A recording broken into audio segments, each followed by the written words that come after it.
Maganda mapananghali mga kabilas. Ay maggagawa nga po pala tayo ng forma sa taas. Pambibiga. Tapos yung pangpuputol po natin yung grinder. Try natin mga kabilas. Pero kaya ho niya kasi ginamit ko niya. Tignan nyo ho ninyo. Baka yung mga gustong ano dyan, gumaya. Maganda naman po siya. Isang balang cutting disc lang po yung kailangan para sa grinder. Ito po siya. Ito po mga kabilas. Papakita ko sa inyo. Ito siya mga kabilas. Ayan. Yung pinutol ko yan. Tapos yung ginawa ko nga po pala ito siya. Ayan. Ito. Gumawa akong pamporma para sa taas. Yung pinangkating ko lang mga kabilas. Ito grinder lang ho. Yan. Grinder lang po yung pinangkakating ko sa ano. Sa mga kahoy, plywood. Ayan siya.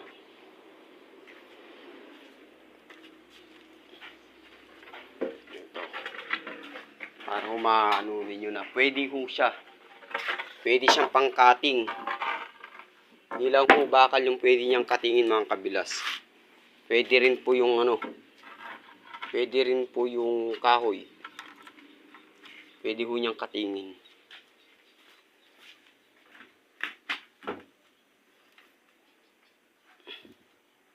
Bumili ko akong lagari, di ko rin pala magamit. Ito yung binili kong lagari. Ang iipit po siya. Buti pa si grinder eh. Napakausay, isang bala lang po siya. Ayan o. Ayan. Puputulin ko kahoy.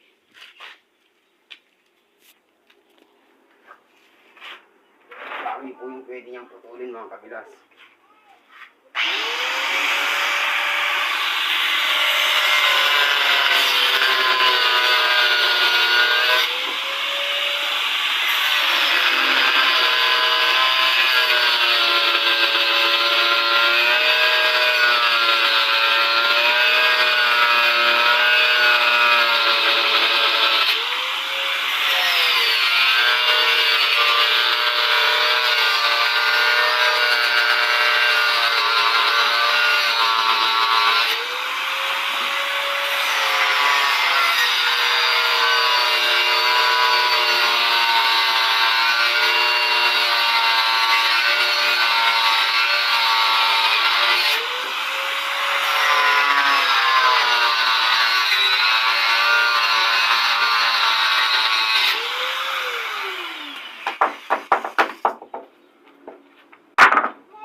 Kaya ho niyang putulin yung kahoy.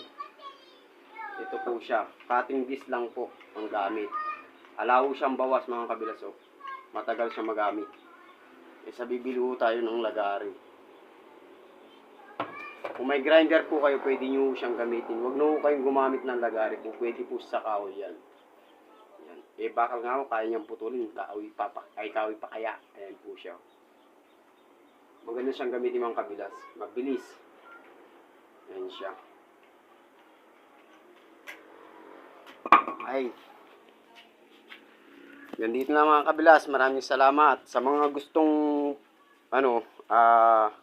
sa mga hindi pa po nakakaalam na yung grinder pwede nga po pala ang putol ng kahoy. Sa mga hindi pa po nakakaalam. Try nyo mga kabilas. Maganda po siya. Mabilis at maganda po siyang gamitin. Di ho tayo hihingaling kakalagari ho. Yan ho. Kaganda ho niya mga kabilas. Ganyan lang po.